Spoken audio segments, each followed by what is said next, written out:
Well, Matt, thanks for joining us here in the medical room to review last week's game. I guess the main injury was Shane Edwards. How's he pulled up this week? Yeah, Shane's not too bad. He copped a pretty big hit in the first couple of minutes of the game. Had a depressed fracture of the cheekbone, so just to the outside, close to the eye, I suppose. So he was fairly lucky in some regards. And as soon as we saw that, when he was brought to the bench, club doctor Greg Hickey was pretty keen to finish him up there and not take any further risk with that type of injury. So he's actually pulled up pretty well in the subsequent days, and we expect that he should be back into non-contact training next week and gives himself a chance, potentially either side of the break. We've got the bye in 2 weeks, so we'll assess him next week, see how he's going. And is it a painful injury, or what sort of injury is it? Because he looked dazed, but didn't look all that bad coming off the ground.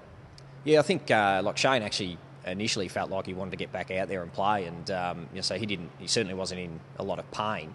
But I think within sort of 20-30 minutes he was in a fair bit more pain and realised that he was a little bit dazed initially, and that he was starting to struggle a little bit with it. So sent him to the hospital, got the X-rays done, and he's recently had the surgery done, and he's back to normal now, and he's feeling really positive that it won't be out for very long. And with that sort of injury, are you able to train, able to run and do other things to get yourself right for when you return? Yeah, exactly right. So the surgeon's really optimistic it's very short term, the issue, and that he'll be back running potentially this coming weekend or early next week.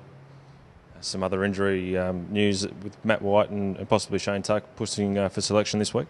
Yeah, both with collision injuries and both really optimistic, pushing their case pretty hard to play this weekend. So they just need to train well for the rest of this week and then hopefully put their hands up for selection.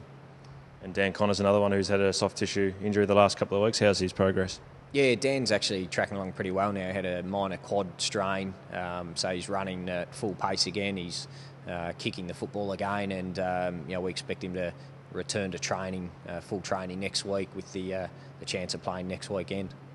And probably the last one is Ben Griffiths, who's played now a little bit of time in the VFL. How's his progress? Yeah, Ben's going really well. So he's played 2 games now, and we'll just keep building up his game time. So he'll do that again this weekend. And he's injury free and feeling good, and it's just a matter of developing that match fitness, and hopefully he starts to or continue to string some games together and put his hand up for senior selection pretty soon. Thanks for your time. No worries, thanks mate.